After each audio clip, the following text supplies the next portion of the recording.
ओंकारबिंदु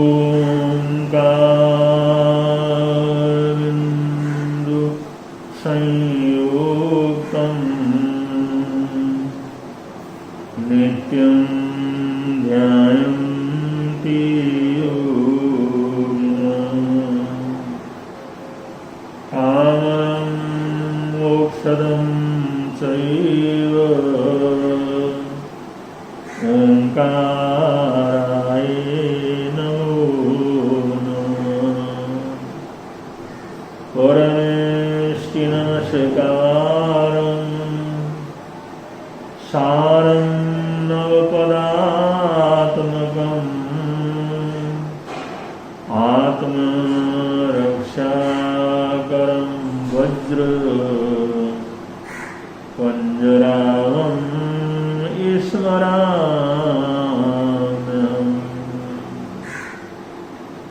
अर्यन्तुमहद्देवो यावज्जीवं सुषामो गुरुणो जिनपन्नतं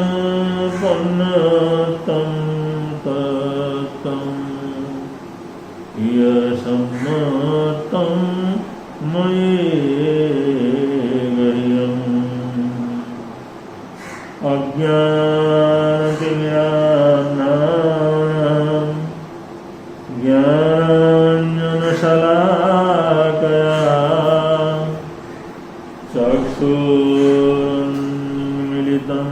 येन तस्मै श्री गुरवे नमः। तस्मै श्री गुरवे नमः। गुरुर्ब्रह्मा गुरुर्विष्णु गुरुर्देवो महेश्वर गुरुरेकपरं ब्रह्म।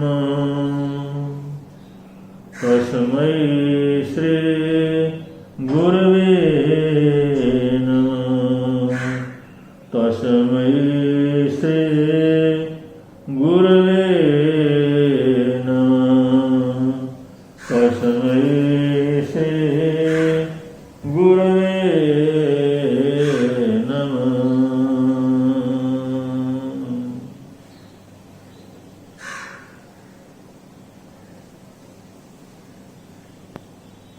भगवान का संदेश जो द्वादशांगी वाणी 14 अंग उपांग आदि के रूप में भगवान महावीर स्वामी के निर्माण के बाद भी प्रवाहित होती रही, वही आगम आज हमारे ज्ञान का साधना का आधार है। उसी आगम की ज्योति, आगम के प्रकाश के कारण आज हम लोग अहिंसा, सत्य, अचौर्य, ब्रह्मचार्य और परिग्रह के महत्व को समझते हैं। इसी आगम वाणी के प्रकाश के कारण से हम रात्रि भोजन का त्याग करते हैं, शाकाहारी रहते हैं। नवकारसी, पूर्सी, दो पुरुषी, एकासना, एकाल ठाणा कर लेते हैं। बहुत से अखाद्य पदार्थों की हमारा जीवन बचाव होता है। हम वाणी का संयम और मन का संयम रखने के लिए भी अग्रसर होते हैं। ये सब प्रभु परमात्मा की अरहत आगम ज्योति, उसी प्रकाश का जो परिणाम है कि ये छोटे छोटे वाक्यों में जो महावाक्य के रूप में है, सूक्तियों के रूप में है, उन छोटे छोटे वाक्यों में भी इतना प्रकाश है, इतना चिंतन है, इतनी गहराई है, इतना उसके अंदर गागर में सागर भरा हुआ है। अगर हम एक एक उस सूक्ति को जो आगम के अंदर प्रकट हुई है उसके ऊपर थोड़ी देर के लिए भी चिंतन करें, मनन करें, और यथासंभव उसको जीवन में उतारने का प्रयत्न भर भी करते रहें तो भी हम जीवन की ऊंचाई को प्राप्त कर सकते हैं। इसलिए ये शीर्षक रहेगा अरहत आगम ज्योति। उसके सबसे पहले सुक्ति के अंदर कहा गया है, सबसे प्रथम सूत्र के अंदर कहा गया है, एगो धम्मो गुण लब्धि। अनंत ज्ञानी कहते हैं कि अनंत ज्ञानी सारे संसार को देखने के बाद कहते हैं हम 84 लाख जीवा योनियों को प्रत्यक्ष देखने के बाद इस निष्कर्ष के ऊपर पहुंचे हैं कि इस आत्मा को, इस जीवन को एक धर्म का मिलना इस संसार के अंदर बहुत कठिन काम। वैभव भी मिल जाता है, समृद्धि भी मिल जाता है, किसी को 1, किसी को 2, किसी को 3, ऐसे 5 इंद्रियां भी मिल जाते हैं। और जो 5 इंद्रियों के विषय भी उसको उपलब्ध हो जाते हैं। और जिसको 5 इंद्रियों के सर्वथा सभी प्रकार के विषय उपलब्ध हो, उसी को हम सर्वशक्तिमान, धनवान, वैभव संपन्न, महान और पुण्यशाली समझते हैं। महापुरुष कहते हैं, ज्ञानी कहते हैं, ये सारे संसार का वैभव, सारे संसार की समृद्धि, ये सब कुछ प्राप्त करने के बावजूद भी एगो धम्मो न लब्धि, एक धर्म का मिलना बड़ा दुर्लभ। धर्म क्या है? धर्म है वस्तु स्वभाव धम्मो, वस्तु का जो स्वरूप है वो धर्म है। हमारी आत्मा भी एक वस्तु है, एक तत्व है।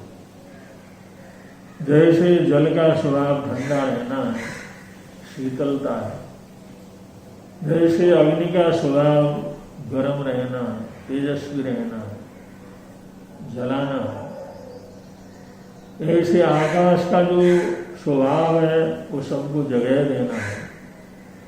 अलग अलग जितने भी इस दुनिया के अंदर तत्व हैं, वस्तु हैं, उन सबका अपना अपना स्वभाव है।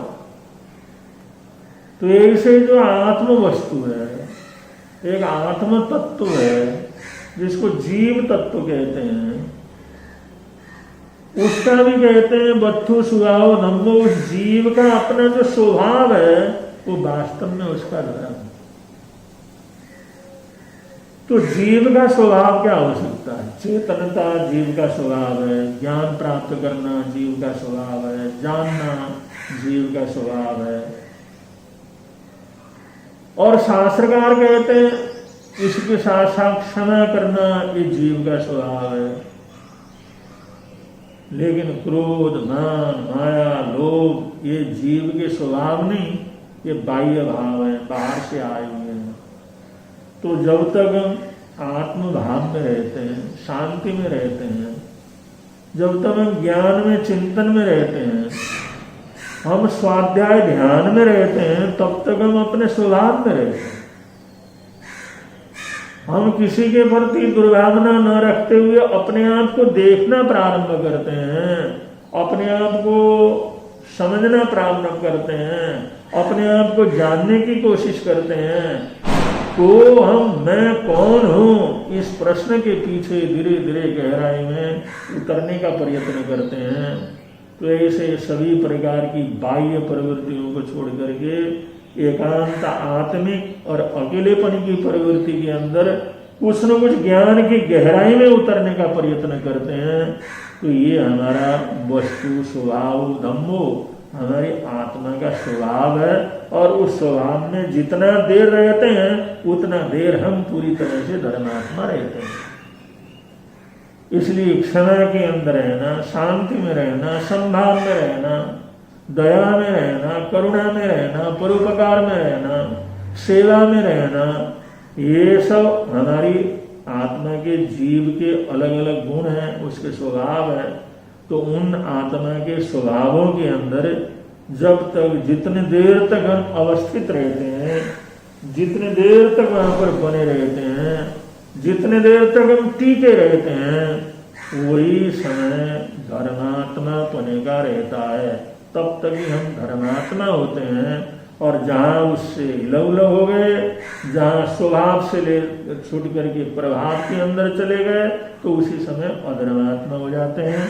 तो इसलिए शास्त्रकार कहते हैं एगो धम्मो न लभ्यई, इस दुनिया में लवंती विमला भोए, लवंती सूर्य संपया, लवंती पुत्र मित्तम च, पर एगो धम्मो न लभ्यई। सारा संसार, सारे संसार का वैभव तो हमारे को प्राप्त हो सकता है, लेकिन एक धर्म की प्राप्ति होना ये जीवन के अंदर बहुत कठिन काम है। तो जिन आत्माओं को ये आत्म बोध के अंदर रहने की रुचि पैदा हुई है, अपने आप को जानने की रुचि पैदा हुई है, जिज्ञासा पैदा हुई है, तो मैं क्यों हूँ, क्या हूँ, कहाँ से आया हूँ, कहाँ जाऊंगा, मेरा आने का मतलब क्या है, क्यों जन्म हुआ, परमात्मा क्या है, आत्मा क्या है, ये कर्म, ये जो दुख सुख क्या है, ये हमारे को क्यों मिलते हैं, जो चीज हम चाहते नहीं मिलता, जो नहीं चाहते वो क्यों मिलता है। ऐसी जिज्ञासाओं के अंदर जैसे आदमी प्रवेश कर जाता है, तो हम समझते हैं वो धर्म के घर के अंदर प्रवेश कर गया है। और उन जिज्ञासाओं का समाधान, ये जिज्ञासाएं जितनी गहरी हो जाती हैं, वो प्यास बन जाती हैं, वो एक प्रकार का भूख बन जाती हैं, तो उनकी शांति के लिए फिर मनुष्य प्रयत्न करता है, पढ़ने का प्रयत्न करता है, सुनने का प्रयत्न करता है, सोचने का प्रयत्न करता है, सत्संग में जाने का प्रयत्न करता है, महापुरुषों के संपर्क में रहने का प्रयत्न करता है। तो ऐसा जो हमारा प्रयत्न है, ऐसा पुरुषार्थ है, ऐसी जिज्ञासा है, ऐसे बोध को प्राप्त करने की लालसा है, यही हमारी आत्मा का स्वभाव है, यही हमारी आत्मा का स्वभाव है, यही जीव का स्वभाव है। अगर ये स्वभाव हमारे जीवन के अंदर आ गया, ये जो बढ़ता चला गया, गहराता चला गया, तो समझ लो हम अनायास ही धर्मात्मा हो जाते हैं, धार्मिक हो जाते हैं, आध्यात्मिक हो जाते हैं। फिर हमारी दिशा आत्मबोध, आध्यात्मिकता की तरफ जो होती है, फिर एक एक क्षण, एक एक पल, समय समय, ये हमारे लिए पुण्य का, भाग्यशालीपन का, श्रेष्ठता का ये जो है कारण बन जाता है। इसलिए ऐसा बोध, ऐसी भावना, ऐसी जिज्ञासा सबके अंदर प्रारंभ हो। इन हार्दिक हार्दिक मंगल कामनाओं के साथ, सद्भावनाओं के साथ इस श्रृंखला को धीरे धीरे हम आगे बढ़ाते रहेंगे। जरूर आप सब इसके अंदर जुड़ें और सत्संग का लाभ लेने का प्रयत्न करें। इन्हीं सद्भावनाओं, मंगल कामनाओं के साथ कोरोना के समय आप लोग सुरक्षित रहें, अपनी सुरक्षा का पूरा पूरा ध्यान रखें और बाहर की चीज़ों से बचाव रखें। इन्हीं मंगल कामनाओं के साथ बोलिए भगवान महावीर स्वामी की जय।